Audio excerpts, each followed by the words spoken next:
सड़क सिर्फ रास्ता नहीं है, इज्तिमाई ज़िम्मेदारी भी है। थोड़ी सी लापरवाही बहुत बड़े नुकसान का पेशखाना भी साबित हो सकती है। ट्रैफ़िक कवानीन में जो तरमीम हुई है, ये तो पहले बताएं कि ये क्या तरमीम हुई है। जो मोटर व्हीकल ऑर्डिनेंस 1965 है उसमें फोर्थ अमेंडमेंट की गई है सूबाई मोटर व्हीकल ऑर्डिनेंस के अंदर। फिर अगर एक्सीडेंट्स की रेशो देखी जाए तो उसमें भी मोटरसाइकिलिस्ट ज़्यादा हैं, चालानी की रेशो आएगी तो उसमें भी मोटरसाइकिलिस्ट ज़्यादा है। अचानक से इतनी सख्ती आवाम में और उसकी वजह से जो 600-700 का हेलमेट था वो 6000-7000 तक पहुंच गया है। पहले आपको सड़कों पे 95% जो है वो बगैर हेलमेट के राइडर्स नज़र आते थे। जी जी। तो अब 95 से ज़्यादा है हेलमेट वाले। जी तो ज़ाहिर बात है जब एक पूरा इंफ्रास्ट्रक्चर होगा तो उसी के अकॉर्डिंगली फिर जो है वो चलानिंग या जो ट्रैफिक का निज़ाम या सिलसिला कार उसको बेहतर किया जाएगा। तो इस ज़िमन में अभी जो चीज़ें हैं ना वो बड़ी तेज़ी से बेहतरी की तरफ आ रही हैं। बिस्मिल्लाहिर्रहमानिर्रहीम। अस्सलाम वालेकुम नाज़रीन मोहतरम, AB मीडिया के प्लेटफार्म से मैं हूं आपका मेज़बान सईद फ़ारूकी। आज हम एक नहायत अहम और ज़िंदगियों से जुड़े हुए मौजू के मुतल्लक़ बात करना चाह रहे हैं, वो है ट्रैफ़िक कवानीन। नाज़रीन मोहतरम, सड़क सिर्फ रास्ता नहीं है, ये इज्तिमाई ज़िम्मेदारी भी है। इसके साथ बहुत सारे लोग जुड़े होते हैं और आपका अच्छा रवैया सड़क के ऊपर जाते हुए, रास्ते में जाते हुए, आपका अच्छा रवैया, आपका मुहज़्ज़ब रवैया, अच्छे तरीके से रास्ते के हुकूक अदा करते हुए चलने से आप लोगों की जान बचा भी सकते हैं। और इसी तरीके से आपकी थोड़ी सी लापरवाही बहुत बड़े नुकसान का पेशखाना भी साबित हो सकती है। इस हवाले से आज गुफ्तगू करेंगे। हमारे मोअज़्ज़ज़ मेहमान in-charge traffic education district Faisalabad मोहतरम जनाब डॉक्टर मुबशर बाजवा साहब तशरीफ़ फरमा हैं।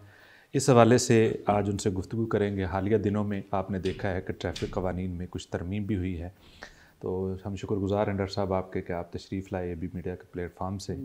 और हमारा मकसद भी यही है कि लोगों को अवेयर किया जाए इस हवाले से। डॉक्टर साहब, एक तो सबसे पहले ये मैं पूछना चाहूँगा कि कुछ दिनों से एक सबसे ज़्यादा जो लोगों के सामने महकमा है वो ट्रैफ़िक वाला है। एक तो बहुत सारे लोग भारी भरकम जुर्माने अदा कर रहे हैं, दूसरा ये ट्रैफ़िक कवानीन में जो तरमीम हुई है, ये तो पहले बताएं कि ये क्या तरमीम हुई है, किस किस हवाले से है। जी, बिस्मिल्लाहिर्रहमानिर्रहीम। सबसे पहले तो मैं बड़ा शुक्रगुज़ार हूँ आपके इदारे का, आपका, कि आपने एक अहम मौजू लोगों की ज़िंदगियों की हिफाजत के हवाले से ट्रैफ़िक कवानीन की आगाही और शऊर के सिलसिला में आज की नशिस्त रखी है। तो बिल्कुल जी, हालिया ट्रैफ़िक कवानीन को लेकर के हुकूमत पंजाब जो है उन्होंने कुछ इनिशिएटिव्स लिए हैं, कुछ ऐसी तरामीम की हैं जो मोटर व्हीकल ऑर्डिनेंस 1965 जो कि कई साल पुराना था, सही, तो लम्हे मौजूद में ट्रैफ़िक के वॉल्यूम को देखते हुए नई और जदीद जो सहूलियात हैं, जदीद असरी तकाज़ों को मलहूज़ ख़ातर रखते हुए, तो उसमें जो मोटर व्हीकल ऑर्डिनेंस 1965 है उसमें फोर्थ अमेंडमेंट की गई है सूबाई मोटर व्हीकल ऑर्डिनेंस के अंदर। तो इस फोर्थ अमेंडमेंट के तहत जो है जो मुरवजा ट्रैफ़िक के लाज हैं उनमें से एक तो कुछ ट्रैफ़िक वायलेशन जो हैं उनको कैटेगराइज करके बढ़ाया गया है। मिसाल के तौर पर हमारे जो ट्रैफ़िक वायलेशन कोड थे वो पहले 24 थे, सही, तो अब उनको 26 किया गया है। ठीक है। और उसी के साथ साथ दो जो कौन से बड़े हैं?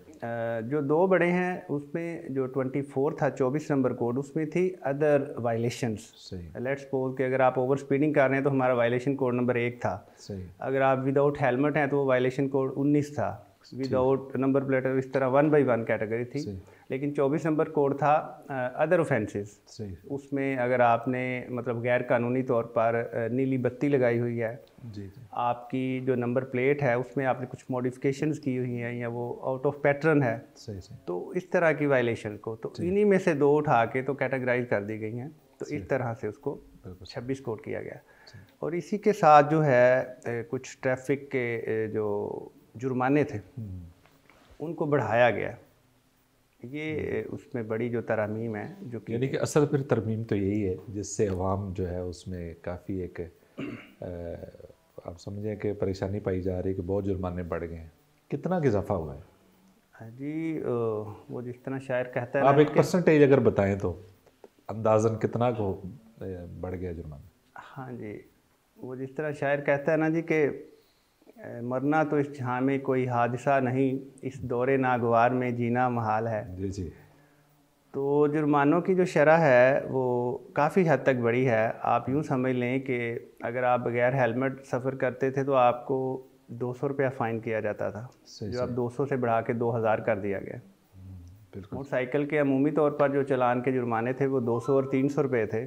अब सारे वायलेशन कोड जो मोटरसाइकिल के हैं वो मिनिमम 2000 कर दिए गए हैं। सही सही। डॉक्टर साहब, आजकल ज़्यादा जोर हेलमेट पे ही क्यों है? या हमें नज़र आता है या हर चीज़ पे ही इस तरह फोकस किया जा रहा है?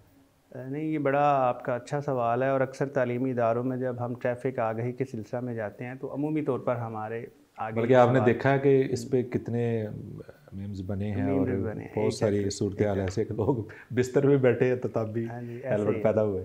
असल में सर अगर हम देखें तो अंडर डेवलप्ड कंट्री है हमारा मुल्क सही। पाकिस्तान। तो एक्साइज एंड टैक्सेशन के अदाद शुमार के हवाला से जितनी रजिस्टर्ड व्हीकल्स हैं ना, उनमें सबसे ज़्यादा तादाद मोटरसाइकिल की है। तो उसी तनासब से जो ट्रैफिक का वॉल्यूम है उसमें मोटरसाइकिलिस्ट जो हैं वो ज़्यादा होते हैं। सही सही।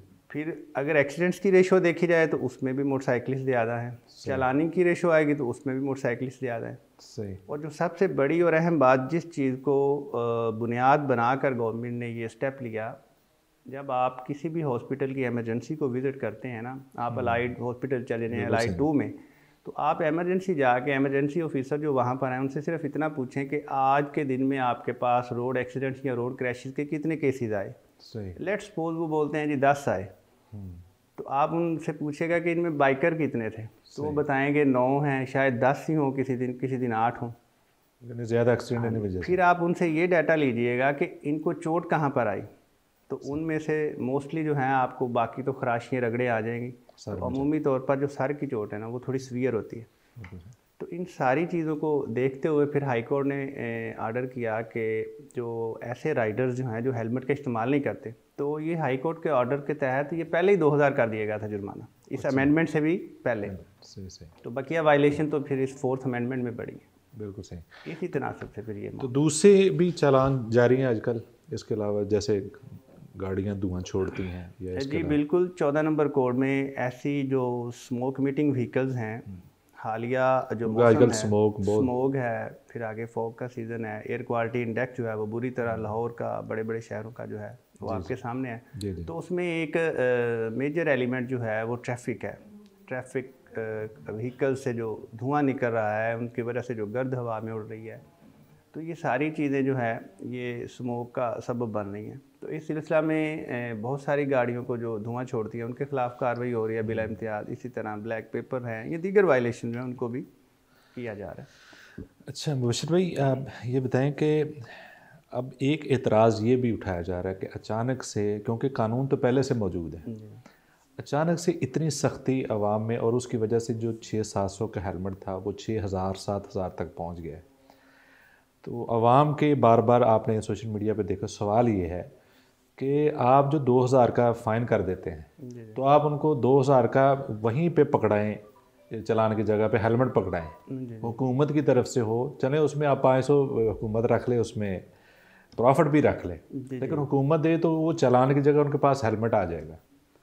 तो इस हवाले से आप क्या कहते हैं? जी बिल्कुल, आपने ये बात बजा की है, लेकिन कुछ डिपार्टमेंटल जो हदूद क़यूद होती हैं उनको मलहूज़े खातर रखते हुए इदारा जो है वो अपनी ज़िम्मेदारियाँ निभाता है। तो जहाँ तक एकदम से बर्डन की बात आपने की ना, उसकी मैं थोड़ी तरदीद करूँगा वो इस ज़िमन में कि 2007 में ट्रैफिक पुलिस का जो जदीद निज़ाम है, ट्रैफिक वार्डन फोर्स मुतारफ़ कराई गई पंजाब के बड़ी जो अज़ला हैं, आपको बखूबी इल्म है, माशाल्लाह साहब इल्म है आप। तो इसी ज़िमन में उसी लम्हे जो है वो एजुकेशन यूनिट्स मुतारफ़ करवाए गए कि लोगों में ट्रैफिक कवानीन का शऊर और आगाही दी जाए। सही। तो बतौर ट्रैफिक एजुकेशन इंचार्ज मैं गुज़श्ता कई सालों से फैसलाबाद के तमाम तलीमी इदारे, ख्वाह यूनिवर्सिटीज़ हैं, कॉलेजेस हैं, स्कूल हों, मदारस हों, मसाजिद हों, चर्चिज़ हों, अड्डा जात हो, मिलें, फैक्ट्री हैं, पब्लिक प्लेसेस पे हम अवेयरनेस आपका सोशल मीडिया पे है भी करते हैं जी, और सेशंस भी करते हैं। लेकिन ये सारी चीज़ों के बावजूद आवाम में ये एहसास ज़िम्मेदारी जो है वो पैदा नहीं हो रहा था। सही। तो फिर जब ये इन्फोर्समेंट का अमल शुरू हुआ तो अब आप देखें कि पहले आपको सड़कों पे 95% जो है वो बगैर हेलमेट के राइडर्स नज़र आते थे। जी जी। तो अब 95 से ज़्यादा है हेलमेट वाले। तो दूसरी जो आपने बात की कि कीमतें बढ़ गई हैं, तो डिमांड एंड सप्लाई का जो एक सिलसिला है मुआशियात की रूह से, तलब और रसद के हवाले से आपको पता है जब रमज़ान शरीफ आता है तो अशियाए खुर्दोनोश की कीमत बढ़ जाती है। जब बड़ी ईद आती है तो गोश्त के दीगर लवाजमात जो हैं उनकी ये तो होता है हमारे यहाँ। मसलन अब लाहौर में जो कानून लग गया है कि वो एक एंटीना लगाया, जी जी जी, तो मुझे लगता है अब जितने एंटीने वो भी महंगे हो जाए, वो भी महंगे हो जाते हैं। तो फैसलाबाद वालों को दूसरे शहरों को चाहिए पहले खरीद के ले। हाँ जी। तो यानी असल ये है कि अगर इसको थोड़ा सा वक्त दिया जाता, जैसे आप अवेयर करते हैं आवाम को, जाते हैं इदारों में, तो एक हाइप क्रिएट की जाती है कि लोगों को पता चलता है कि वाकई अब माफ़ी नहीं है। तो ये लोगों को तब पता चला है कि जब इतने चालान हो गए हैं, फिर वो लोगों को कहते थे दूसरों को, भाई उधर ऐसे नहीं जाना आपने। नहीं, इस ज़िमन में इसमें क्योंकि कई ऐसे भी थे, हमारे भी इलम में है, आपके भी इलम में होंगे, कि बेचारों के पास वो उस दिन का राशन नहीं होता और उन्होंने चालान में पैसे दे दिए। ऐसी सूरत हाल सामने भी आती है जी। ये इस तरह के केसेस आते हैं सामने, लेकिन जिस तरह मैंने अर्ज़ किया कि हमारा अवेयरनेस का जो सिलसिला है ना वो तवातर से सोशल मीडिया के ज़रिए, इलेक्ट्रॉनिक और प्रिंट मीडिया पे, और जो लास्ट कैंपेन थी इन्फोर्समेंट से कुछ दिन पहले हमने तमाम मसाजिद में जो उलमा इकराम थे, जो इमाम मस्जिद थे या जो मुअज्जिन थे, उनकी वसातत से ऐलानात भी करवाए थे। शायद आपके करीबी मस्जिद में भी हुआ हो। सही सही कि भी हेलमेट पहने, इन्फोर्समेंट जो है वो चालाना, जुर्माने बढ़ गए हैं, इन्फोर्समेंट का जो सिलसिला है वो तेज़ किया जा रहा है। अच्छा डॉक्टर साहब, ये मेरा ज़ाती मुशाहिदा है, हो सकता है कि मैंने कई मरतबा ऐसा देखा है, गलत भी हो सकता है, लेकिन बहुत सारे अहबाब का भी ये है कि एक तरफ तो 5-6 वार्डन वाले खड़े होते हैं, वो चालान कर रहे होते हैं, उसमें हेलमेट है, उसमें जो भी जिस किसी का भी कोई मसला है, तो दूसरी तरफ उसी रोड पे साइड पे आप देखेंगे तो लोग वायलेशन कर रहे होते हैं। अब उनका चालान नहीं हो रहा, सिर्फ वो जो सामने हेलमेट के जो उस तरफ एक साइड से नीचे से गुजर रहे हैं वो पकड़े जाते हैं। जो आप फास्ट लेन से जा रहे हैं, तो इमरजेंसी वाली से गुजर रहे हैं, वो गुजर गए हैं। तो वो ये तजाद नहीं है, बहुत सारी जगहों पे ऐसा होता है, उसका क्यों नहीं तवज्जो होती कि 5-6 तरफ इसी तरफ उनकी तवज्जो वो रोक रहे हैं हेलमेट वालों को, और दूसरी वहीं पे वायलेशन हो रही है। जी बिल्कुल। ये थ्योरी और प्रैक्टिकल में काफ़ी ज़्यादा फ़र्क होता है। जब किसी भी चीज़ का हम नफाज करते हैं या अमली इत्तलाक़ करते हैं तो बेशुमार उसमें बज़ाहिर सुकम नज़र आते हैं या खामियां होती हैं। तो इसमें आप थोड़ा सा अगर प्रैक्टिकली इस चीज़ को ऑब्ज़र्व करें या किसी दिन हमारे साथ आएँ देखेंगे ना, तो ज़ाहिर बात है कि फ़िज़िकली जब हम किसी से इंटरेक्ट करते हैं, लेट्स सपोज आपको रोका गया है, आपसे दुआ सलाम, आपके डॉक्यूमेंट की जो है वो इंक्वायरी के बाद आपका मुतलका कोड, फिर आपको आपकी वायलेशन बावर करवाना और उस पर प्रोसीडिंग करना। तो एक चालान जो है उसको ऑनलाइन जनरेटिंग में और वायलेटर को कन्विंस करना और बताना, उसमें काफ़ी वक्त दरकार होता है। बसा औक़ात वायलेटर जो है वो चलानिंग ऑफिसर की यही बदतमीज़ी शुमार करता है कि वो उसको वार्निंग नहीं दे रहा या उसे कह रहा है कि भाई आपकी चालान वायलेशन है तो चालान होगा। तो ज़ाहिर बात है वहाँ पर फिर उसको टाइम लगता है। तो मीनवाइल ट्रैफिक का फ़्लो या वॉल्यूम तो इस कदर ज़्यादा है कि उसको एट अ टाइम जो है वो एक बंदा कितनों को मतलब कर सकता है कवर या डील कर सकता है। तो शायद इसी एतराज़ या इसी चीज़ की कमी पूरी हो जाए जब सेफ सिटी कैमराज एक्टिवेट हो जाएंगे या उनके थ्रू चलानिंग होगी, तो फिर बिला इम्तियाज़ महमूद हयाद एक ही साथ में खड़े होंगे। उसमें भी तो एक इतराज़ है क्योंकि सोशल मीडिया से आप भी वाबस्ता है, हर बंदा ही है। उसमें एक सवाल ये भी आता है बार बार लोग कि जहाँ चालान हो रहे हैं उसके करीब ही आपके कोई ट्रैफिक सिग्नल नहीं है जो सही चल रहा हो। जी जी जी। तो ये अब महकमों का काम है कि इस पर भी तवज्जो करें कि हमारे शहर में बहुत कम ऐसे इशारे होंगे कि वहाँ पे पूरे आपके इशारे सिग्नल चल रहे हों, वो ख़राब ही होते हैं, उनका सिलसिला ऐसा ही होता है। तो दूसरी तरफ चलान इतनी कसरत से हो रहे हैं कि वो शोबा कमज़ोर है और ये शोबा जो मजबूत है सिर्फ। जी बिल्कुल। इस ज़िमन में सिटी डिस्ट्रिक्ट गवर्नमेंट जो है वो चूँकि उन्हीं की डोमेन में है। हर बात आपकी फोर्स करने से ही वो करेंगे ना। हाँ जी। तो इस ज़िमन में मुख्तलिफ जो चौक चौराहों में जहाँ पर सिग्नल नस्ब किए गए हैं, एक तो उनकी मेंटेनेंस और रिपेयरिंग के सिलसिला में काम जारी है। दूसरा जो रोड मार्किंग के हवाले से आपने बात की, मुख्तलिफ जगहों पे लेन लाइन नहीं है या ज़ेब्रा क्रॉसिंग नहीं है, तो वो भी काम हो रहा है। तो ज़ाहिर बात है जब एक पूरा इंफ्रास्ट्रक्चर होगा तो उसी के अकॉर्डिंगली फिर जो है वो चलानिंग या जो ट्रैफिक का निज़ाम या सिलसिला कार उसको बेहतर किया जाएगा। तो इस ज़िमन में अभी जो चीज़ें हैं ना वो बड़ी तेज़ी से बेहतरी की तरफ आ रही है। बहुत शुक्रिया। अच्छा डॉक्टर साहब, एक ये भी देखा गया है, मुशाहिदा हमारा, कि हमारे यहाँ कहीं ना कहीं तो रिपेयरिंग का काम चल रहा होता है रोड्स पे और इस तरह काम हो रहा था, अक्सर वो लटक जाता है काम। जैसे ये पुल तमीर हुआ था, पहला हिस्सा वो बहुत अरसा गुजर गया और ये झाल वाला दूसरा जल्दी हो गया, चले ये शायद लोगों के एहतिजाज की वजह से जल्दी किए। इसी तरह कई रोड्स पे काम होता है, तो जब काम होता है तो वहाँ ट्रैफिक जैम रहता है और उन इलाकों की तरफ हमारे आपके महकमे की तवज्जो कम होती है। मैं आप मिसाल देता हूँ क्योंकि मैं उधर से आता हूँ रोज़ाना। ये मिल्लत रोड है, मिल्लत चौक से आगे, वहाँ रिपेयरिंग का काम एक तो वो मेरा ख्याल है कि लगता है कि आगे 1 साल और गुजर जाएगा, वो इतना काम होता नहीं जितना लटका दिया जाता है। वहाँ गुजरने वाले पहले तैयार होते हैं, आज हमने फंसना जाके 2 घंटे। तो उन इलाकों की तरफ भी तवज्जो ज़्यादा होनी चाहिए। मेरी आपसे ये सिफारिश अपने महकमे तक ज़रूर पहुँचाएँ कि जिस जगह भी ये काम हो रहा था वहाँ लोग घंटों, सुबह भी लेट होते हैं। जी। मैं परसों की बात बताता हूँ कि परसों वो सांदल कॉलेज उधर है, शायद आप उससे भी आप मालूमात ले सकते हैं कि उनके स्कूल के बच्चे 2 घंटे लेट स्कूल पहुँचे। इस तरह की आप कोई एमरजेंसी कोई इकदाम होते हैं महकमे की तरफ से? जी बिल्कुल, जो मेंटेनेंस एंड रिपेयरिंग के काम है मुख्तलिफ इदारों की जानिब से, वो तो सारा साल चलते रहते हैं। ये बिल्कुल आपकी बात बजा है और उस सिलसिला में सबसे ज़्यादा जो बर्डन या क्रिटिसाइज़ किया जाता है या जो तनकीद का सामना करना पड़ता है वो ट्रैफिक पुलिस को करना पड़ता है। जी। तो इस ज़िमन में जैसे आपने ज़िक्र किया कि झाल चौक था, तो उसकी मेंटेनेंस या रिपेयरिंग का काम शुरू हुआ, तो आपने शायद ऑब्ज़र्व किया हो कि हमने दोनों तरफ मुख्तलिफ चौक चौराहों में अवेयरनेस के बैनर्स लगवाए थे कि ये काम शुरू होगा, इतना अरसा लगेगा। सोशल मीडिया पे वीडियोज़ अपलोड की, तो आप लोग ये मुतबादल रूट इस्तेमाल कर लें। अब चीज़ें हैं कि टाइम मैनेजमेंट एंड मतलब अपना लोकेशन के हिसाब से आप अल्टरनेट रूट का तयन कर लें, तो उससे चीज़ों को हम बेहतरी की तरफ ले जा सकते हैं।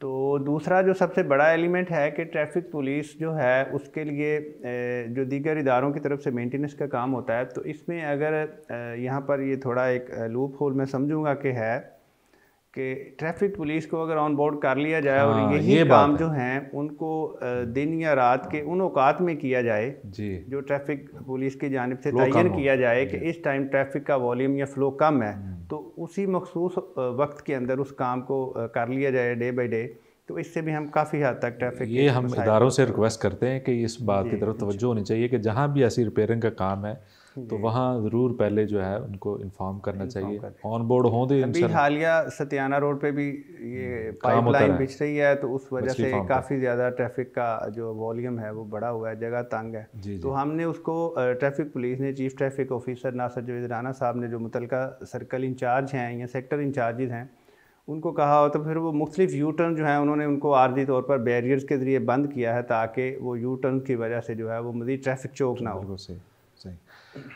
अच्छा डॉक्टर साहब, ये जो चलान होता है ये फ़ौरन वहाँ पे वसूल किया जाता है, ये ई चलान होता है, यानी कि वो क्या सूरत है? और एक सवाल साथ ही मैं लगाता हूँ कि बाज़ दफ़ा आम लोगों को पता नहीं होता कि चलान को पे कैसे करें हम, उसका तरीक़ाकार क्या होता है? जी बिल्कुल, 2005 से पहले चालान की नवैयत और तरीक़ाकार कुछ और था। फिर 2005 में प्रिंटेड चालान बुक्स जारी कर दी गई। 5 पर्थ हुआ करते थे, उनके 3 वायलेटर को दिए जाते थे, एक कॉपी में रहता था और एक डॉक्यूमेंट के साथ लफ करके सेक्टर ऑफिस दे दिया जाता था। फिर इसमें मज़ीद जिद्दत आई और इसको डिजिटल वार्डन के नाम से ट्रैफिक ऐप मुतारफ़ करवा दी गई। तो तमाम ट्रैफिक स्टाफ जो ऑफिसर्स हैं वो अपने अपने मोबाइल फ़ोन पर उस ऐप की मदद से चालान करते थे। अच्छा। उसमें ऐसा होता है कि जो वायलेटर है उसका नाम, उसकी व्हीकल कैटेगरी, वायलेशन कोड्स वगैरह लिख के तो फिर उसका मोबाइल नंबर दिया जाता है। यहाँ आज मैं इस प्रोग्राम की वसातत से अवामुन्नास को बताना चाहूँगा कि अगर आपसे कोई ट्रैफिक वायलेशन हो जाती है तो आप उसको अपनी अना या ज़िद का मसला ना बनाएं। ज़ाहिरी बात है, इंसान ख़ता का पुतला है, रोड पे जाते हुए ये वायलेशन है, कोई ऐसा जुर्म नहीं है। उसको मतलब फराख दिली से कबूल करना चाहिए और आगे से ये नीयत और इरादा रखना चाहिए कि मैं इससे बचूं। तो आप अपना दुरुस्त और जो आपके पास नंबर मौजूद है ना वो ट्रैफिक ऑफिसर को बताएं। ठीक है। जब आपका वो नंबर दर्ज करेगा तो फिर आपको फौरी तौर पर चालान जनरेट होते ही आपके उसी नंबर पर मैसेज आएगा, ठीक है, कि आपका फ़लाँ वायलेशन के तहत कोड ये चालान हुआ है। ठीक ठीक। उस ट्रैफिक चालान में आपको एक PSID जो है गालबन 16 या 18 डिजिट्स की वो आपको शो होगी। ठीक है। अब आप उस PSID को अपने जायज़ कैश ईजी पैसा या अकाउंट से भी गवर्नमेंट पेमेंट्स में जाके ट्रैफिक चालान में जाके उस हेड में उस PSID को दर्ज करेंगे, उसके अगेंस्ट जितना 2000 या जितना भी जुर्माना है वो आप पे कर सकते हैं। अगर आपके पास जायज़ कैश ईजी पैसा या अकाउंट में नहीं है तो आप अपनी करीब तरीन जो है किसी भी ईजी पैसा शॉप से, किसी भी जायज़ कैश या किसी भी ऐसी शॉप पे जाके तो आप अपनी वो PSID उनको देंगे तो आपकी उस PSID के अगेंस्ट आपका वो फ़ाइन जमा करवा देंगे। उसी लम्हे जो वो नोटिफिकेशन जो है वो मुतलका ट्रैफिक ऑफिसर को चला जाएगा और सेक्टर ऑफिस में भी, तो उसके अगेंस्ट अगर उनकी गाड़ी सीज है या उनके डॉक्यूमेंट कोई लिए गए हैं तो वो उनको रिटर्न कर दिए जाते हैं। बिल्कुल सही। तो डॉक्टर साहब ये कम अज़ कम इस वक्त जो चालान सबसे सस्ता है जी वो कितने का है? सस्ता सबसे कम चालान मोटरसाइकिल का जो है वो 2000 है। अच्छा, यानी कि अब इसके नीचे कोई नहीं है? इससे नीचे कोई नहीं है चालान। अच्छा, इसलिए घर से सोच कर निकलना चाहिए। घर से सोच कर बिल्कुल निकलना चाहिए, मोहताज होकर निकलना चाहिए और अपने तमाम जो ऑप्टिक्स हैं उनको पूरा रखना चाहिए। भाई आपके मोटरसाइकिल की नंबर प्लेट दुरुस्त हो, साइड व्यू मिरर्स लगे हों, आपने हेलमेट पहना हो। डॉक्टर साहब नंबर प्लेट की आपने बात की है तो इसमें भी हम इदारों के मोहताज हैं। बहुत सारी गाड़ियों की नंबर प्लेट्स अभी आई नहीं है और वो लाइन में लगी होती हैं, और इसी तरह बोगस नंबर प्लेट जो हैं उनका मसला है। इसका क्या हल आपके पास, और ये भी आपको पैगामात मिलते होंगे? जी बिल्कुल, बहुत सारे वायलेटर्स को जब रोका जाता है तो अक्सर व बेशतर अगर उनकी नंबर प्लेट गैर नमूना हो तो उनमें से अक्सर का यही होता है कि जी हमें एक्साइज एंड टैक्सेशन की जानिब से अभी नंबर प्लेट जारी नहीं की गई। सही। लेकिन ये है कि चलें अगर कुछ डिपार्टमेंटल तख़ीर है या किसी वजह से रिलैक्स करते हैं आपका? नहीं उसमें सर ये है ना कि अब आप देखें कि एक सेंसिबल या एक ज़िम्मेदार जो शहरी है जब वो अपनी जेब से या अपनी नंबर प्लेट बनवाता है मार्केट से, बाज़ार से, तो अगर वो नंबर प्लेट मेकर को सिर्फ इतना कह दे कि जो गवर्नमेंट का मुरव्वजा पैटर्न चल रहा है ना मुझे उसी के मुताबिक बना दें, तो अगर उसकी वो डिज़ाइनिंग वाली भी 500 या 300 की बनी है, बननी वो भी उतने की है, लेकिन सिर्फ ये है कि उसके इतना कहने से वो एज़ पर जो नमूना है उसके मुताबिक उसको वो नंबर प्लेट बना देते हैं, तो उस पर चालान नहीं होता। अच्छा, वो उसमें हम लगा सकते हैं, उसमें कोई इशू? हाँ जी, उसमें कोई इशू नहीं। ठीक। तो जो बोगस होती हैं, जो बोगस ई चालान पहुंच रहे हैं लोगों के घरों में? जी हाँ, दीगर शहरों में ऐसे जो सेफ सिटी के ज़रिए एक खुदकार निज़ाम के तहत चालान हो रहे हैं, तो उसमें कुछ ऐसे लोग हैं जो ये क्लेम करते हैं कि भाई ये हमारी गाड़ी नहीं है या गाड़ी हमारे इस्तेमाल में है, लेकिन हम उस शहर या उस जगह पर नहीं गए जहाँ से ये चालान आया। तो उसमें सेफ सिटी की ऐप के ऊपर ही ये ऑप्शन मौजूद होता है कि आप उसको चैलेंज कर सकते हैं, आप उसको मतलब उस क्यूरी में डाल सकते हैं। तो उस पर फिर आप अपना जो आपके पास दलील है, जवाज़ है, वो पेश करते हैं, उस पर फिर वो फर्दर देखते हैं और उसके बाद आपका अगर तो चालान बोगस है तो वो उसको कैंसिल कर देते हैं। तो इस तरह से पूरा एक मैकेनिज्म। ई चालान की कोई लिमिट कितनी होती है? ई चालान की लिमिट इसकी अदायगी के हवाला से जी वैसे अगर आप का कभी चालान हुआ हो तो उस पर ये सबसे नीचे नोट दिया होता है कि within 10 days you can collect your documents from the relevant sector office, otherwise you will go to a traffic magistrate. 10 दिन का ये वक्त होता है, उसमें आप अपना चालान पे कर सकते हैं, और अगर आपके डॉक्यूमेंट्स लिए गए हैं तो आपके मुतलका जो ट्रैफिक सेक्टर ऑफिस है वहाँ से ले सकते हैं।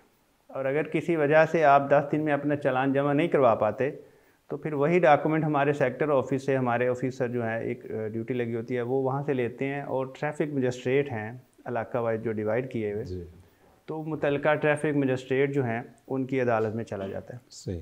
अब वहाँ पर फिर आपका चालान जो है वो डबल हो जाए या सिंगल हो जाए, वो जज साहब की सवाबदीद इख्तियारात हैं, उन्होंने ये डिसीजन लेना होता है। अच्छा, इस तरह होता था पहले जो आपने पर्ची वाली बात बताई? जी जी।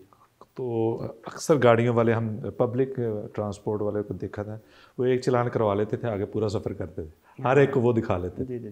अब एक दफ़ा चलान हो गया है तो वो दोबारा वही चलान दोबारा भी हो सकता है, कभी उसने पहला पे नहीं किया है? जी, अभी हम जिक्र कर रहे थे कि हमारा फोकस था एक आम जो रोड यूज़र है।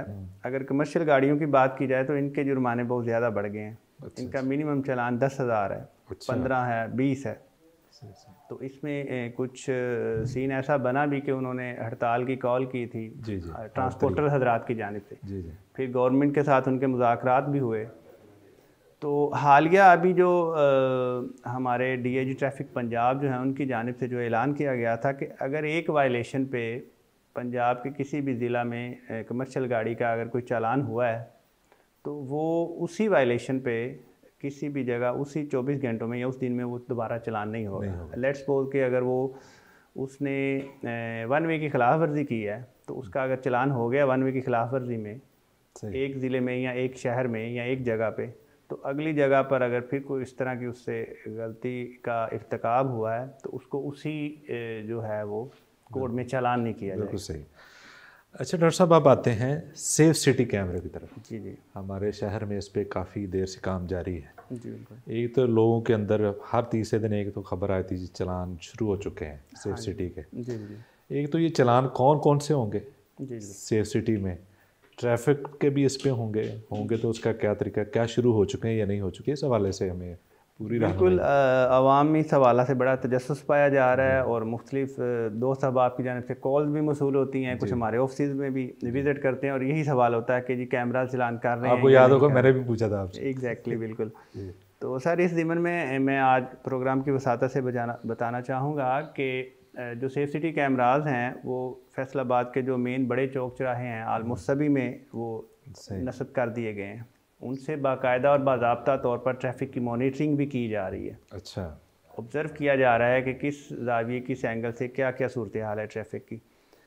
तो अभी जो चलानिंग की सूरत हाल है वो फैसलाबाद सिटी के अंदर जो है वो भी जनरेट करना नहीं शुरू किए गए, क्योंकि अभी जो हमारी पहले गुफ्तगू हो रही थी कि कुछ रोड मार्किंग के हवाले से कुछ ट्रैफिक लाइट्स की जो maintenance and wear and tear का जो हो रहा है काम उस ज़िमन में, लेकिन अवामुन्नास को ये बावर कराना मकसूद है कि कैमरा चलें या ना चलें, आप लोग लॉ अबाइडिंग सिटीज़न बने, कवानीन का एहतराम करें ताकि आपकी आदत बने। आज कैमरे एकदम से अगर एक्टिव होते हैं तो फिर हेलमेट वाला मसला होगा, वो हेलमेट वाली बात हो जाएगी कि भी एकदम से ये मसला आ गया। यानी कि इसके लिए आदी हों अभी से, आप समझे कि कैमरे ऑन है। कैमरे वैसे तो एक मुसलमान को हर वक्त ये कीदा रखना चाहिए कि उसका कैमरा हर वक्त ऑन है, अल्लाह उसको देख रहा है। क्या बात है, बेशक बेशक। ये इससे डरने के बजाय अल्लाह से डरें तो ज़्यादा बेहतर है, तो फिर ये वायलेशन होगी नहीं। डॉक्टर साहब, अहम सवाल ये है इस वक्त लाइसेंस जो है उसका भी जुर्माना होता है और उसका जुर्माना है कितना, दूसरा ये कि लाइसेंस बनवाने का अब जदीद तरीका क्या है? जी बिल्कुल, ये मेरे जहन में था कि अगर आप सवाल ना भी पूछेंगे तो मैं ये ज़रूर आज आपके प्रोग्राम की वसात से बताना चाहूँगा कि ड्राइविंग लाइसेंस जो है मोटर व्हीकल ऑर्डिनेंस के सेक्शन 3 के तहत हर रोड यूज़र जो है, हर सिटीज़न उसको बनवाना चाहिए। तो ड्राइविंग लाइसेंस का अभी जो जदीद तरीक़ाकार है इसकी मैं थोड़ी सी बताना चाहूँगा आपको कि 2023 से पहले पूरे पंजाब में सिर्फ 65 लाख ऐसे लोग थे जिनके पास लाइसेंस था, जबकि एक्साइज एंड टैक्सेशन के अदाद शुमार के मुताबिक 2.5 करोड़ से ज़ायद व्हीकल्स रजिस्टर्ड थी। तो अब आप देखें कि 65 लाख लाइसेंस वाले लोग थे, 2.5 करोड़ गाड़ियाँ, कितने लोग जो हैं बगैर लाइसेंस गाड़ियाँ चला रहे थे। और इसको ओवरऑल जो एनालाइज किया गया था ट्रैफिक पंजाब की जानिब से, तो 10 से 12% लोग थे जो ड्राइविंग लाइसेंस रखते थे। सही। इस चीज़ को देखते हुए फिर डॉक्टर उस्मान अनवर आईजी पंजाब जो हैं उन्होंने ये इनिशिएटिव लिया कि हम इस सिस्टम को ऐसा कर दें, जदीद कर दें कि लोगों को फैसिलिटेट किया जाए। सबसे पहले तो हमारे दफातर जो थे वो 8 घंटे की एक जनरल शिफ्ट में थे। सही। फिर उनको कर दिया गया 24/7, हफ्ते के 7 दिन 24 घंटे 3 शिफ्टों में काम होने लगा कि जो लोग दफ्तरी औकात में मसरूफ़ होते हैं वो आकर अपना लाइसेंस बनवा सकें। उससे काफ़ी लोगों को फ़ायदा हुआ। जी। फिर इसमें अगला स्टेप लिया गया कि इसको ऑनलाइन शिफ्ट कर दिया गया। सही। ऑनलाइन शिफ्ट करने से ये फ़ायदा हुआ कि पूरे पंजाब में DLIMS के नाम से driving licence information management system एक वेबसाइट मुतारफ़ करवाई गई जिस पर आप अपना लर्नर परमिट जो है ऑनलाइन बना सकते थे, जिस पर आप अपना बना हुआ जो लाइसेंस है उसको रिन्यू कर सकते थे, उसका डुप्लीकेट ले सकते थे। सही। तो इस तरह से ऑनलाइन DLIMS की वसातत से भी लोगों को बड़ा फ़ायदा हुआ। वो अपने घर बैठे वर्क प्लेस पे अपने कंप्यूटर, अपने PC से जो है वो अपना लाइसेंस जो है उसका प्रोसीडिंग कर सकते थे। तो ये एक तरीका कार जो है वो मुतारफ़ करवाया गया। फिर इससे अगला स्टेप लिया गया कि कुछ माह पहले CM पंजाब की जानिब से ब्लू और पिंक वैन मुतारफ़ करवाई गई। सही। ब्लू और पिंक वैन जो है वो डोर टू डोर दहलीज पे जाके, बेसिकली ब्लू और पिंक जो वैन है उसको नाम दिया गया mobile police station and licensing unit. सही। उसमें थाना के हवाला से जो मुतलका बेसिक चीज़ें हैं, अगर आपने FIR की कॉपी लेनी है, FIR दर्ज करवानी है, कोई करैक्टर सर्टिफिकेट के हवाला से आपके क्यूरीज या मसाइल हैं, एक तो वो हल कर दिए जाएँ। दूसरा, ड्राइविंग लाइसेंस के हवाले से आपको तमाम तर सहूलियात जो हैं वो आपकी दहलीज़ पर मुहैया की जाएँ। सही। तो इसमें टारगेट यही किया गया कि यूनिवर्सिटीज़ और कॉलेजेस में उसको भेजा जाए, इसके अलावा जो मुख्तलिफ़ इलाक़ों में भेजा जाए, ताकि ऐसे लोग मसरूफ़ जो नहीं आ सकते हमारे दफातर तक वो उससे इस्तेफ़ादा कर सकें। तो ये आज का ये एक जदीद। तो मोटरसाइकिल का तकरीबन कितना उसका ख़र्चा होता है? मोटरसाइकिल का ड्राइविंग लाइसेंस के हवाला से अगर बात की जाए तो 950 रुपये के करीब 1 साल की उसकी फ़ीस है। 500 रुपया जो है वो लर्नर की फ़ीस है। अगर रिन्यू करवाना हो तब? रिन्यू करवाना हो फिर लर्नर की तो नहीं है, लेकिन बाकी वही 950 रुपये जो फ़ीस है ना वो लगेगी। उसमें से मतलब जो टेस्ट फ़ीस है आपकी वो एग्जैम्प्ट कर दी जाएगी 200 रुपये। तो अब इसकी वो टेस्ट भी होता है मोटरसाइकिल?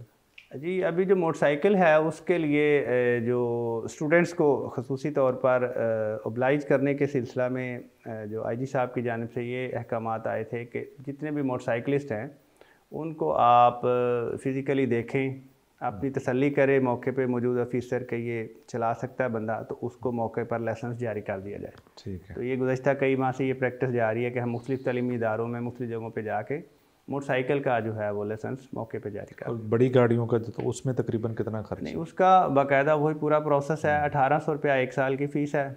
उसमें आपको लर्नर का आफ्टर 42 डेज़ जो है आपको हमारे सेंटर पे आना पड़ेगा, वहाँ पर आपका टेस्ट होगा बाकायदा, और वो पूरे का पूरा जो है वो ट्रैफिक हेडक्वार्टर से मॉनिटर हो रहा है। ऑनलाइन जो है हम उसको अपने ऑफिशियल जो हमारे सोशल मीडिया पेजेस हैं उसके साथ भी लिंक कर देते हैं, ताकि उसमें जो आप कह लें कि फेवर वाला या कोई ऐसा एलिमेंट है तो वो किसी तरह का कोई भाम ना रहे। बिल्कुल सही।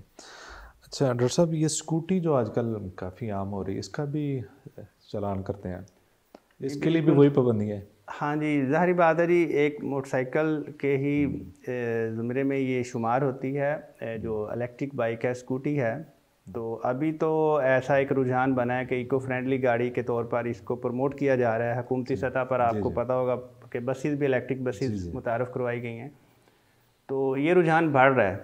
तो शायद आने वाले 5-7 सालों में जो है ये इलेक्ट्रिक बाइक जो है इसको इसी का दौर हो, इसी का राज हो, तो इसको भी बाकायदा तौर पर मोटरसाइकिल कंसिडर किया जा रहा है। तो इसी वही ट्रैफिक वायलेशन कोड्स हैं, वही कवायद ज़वाबत हैं। ठीक हो।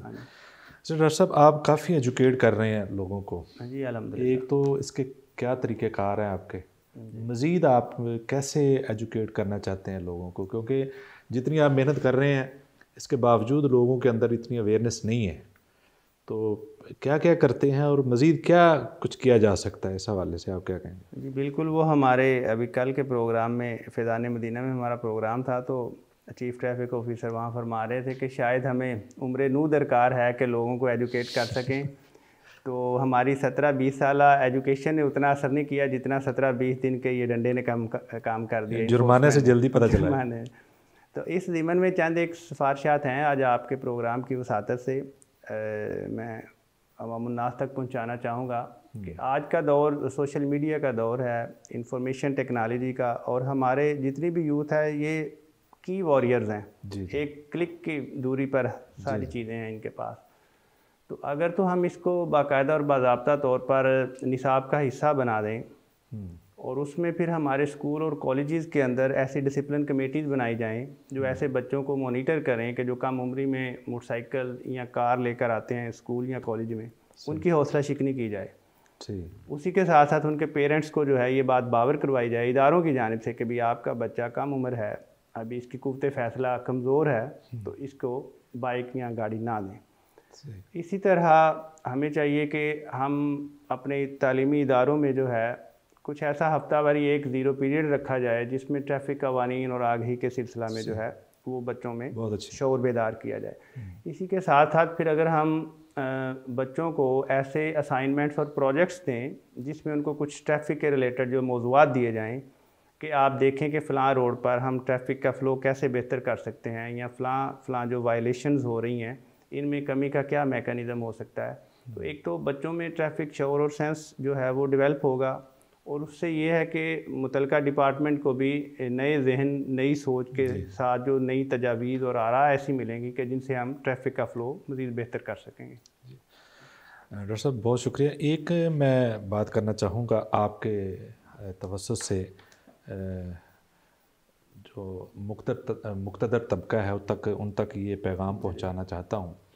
आपने ज़िक्र किया अपनी गुफ्तगू में कि उसकी जो लाइसेंस की फ़ीस है जी जी वो तकरीबन रीन्यू करवाएं या नया बनवाएं वो सेम है। जी जी। जबकि जब आप पहली दफ़ा कोई चीज़ बनाते हो उसमें तो ज़ाहिर बात है बहुत सारी चीज़ें हैं, उस पर ख़र्चा होता है, हुकूमत का भी होगा। एक आप उसमें आ गए, सिस्टम में आ गए उसके बाद तो इतना ख़र्चा नहीं होता। और ये लाइसेंस जैसे आपने कहा कि 65 लाख थे जी जी शुरू में, एक तो इसकी अखराजात कम किए जाएँ। इसको चले सहूलत दी है, ऑनलाइन बहुत सारी सहूलियात हुकूमत ने, लेकिन ये ख़र्चे भी कम किए जाएँ। पहले 5 साल बनता था, उसकी फ़ीस भी बहुत कम थी। जी बिल्कुल। अब 1 साल की जितनी फ़ीस है उससे भी ज़्यादा जो 5 सालों में, पहले 5 साल की 950 थी, अब 1 साल की 1800। जी जी। तो लिहाजा ये मैं गुजारिश करूँगा आपके तवज्जुह से कि मला आला तक ये पैगाम पहुँचा दें आप भी, हम हमारे इस चैनल के थ्रू भी जाएगा कि इस फ़ीस को बराह करम कम किया जाए ताकि हर बंदा जो है लाइसेंस बनवा सके, इजी हो सके उसके लिए। क्योंकि वो सोचता है पहले, एक तो हर बात है उसके पहले लाइसेंस बनवाता ही वो है जिसने कितने ही चलान करवा लिए पहले उसे उधर पैसे दिए होते। तो लिहाजा ये एक पैगाम अहम था। डॉक्टर साहब बहुत शुक्रिया, आपने बड़ी अहम बातें और रहनुमाई की है अवाम उन्नास की। आपके आने का शुक्रिया, जज़ाकल्लाह खैर। ये नादरीन, ये बातें ज़रूर रोड पे निकलने से पहले मलहूद रखें, अपने आप को तैयार करें कि आप दूसरों की ज़िंदगी बचा भी सकते हैं। खुदा न खास्ता किसी नुकसान का बायस आपको नहीं बनना चाहिए। आप ट्रैफ़िक कवानीन की अपनी तरफ से पूरी कोशिश करें कि उन पर पाबंदी करें। बहुत शुक्रिया, इजाज़त दीजिए, अल्लाह हाफ़िज़।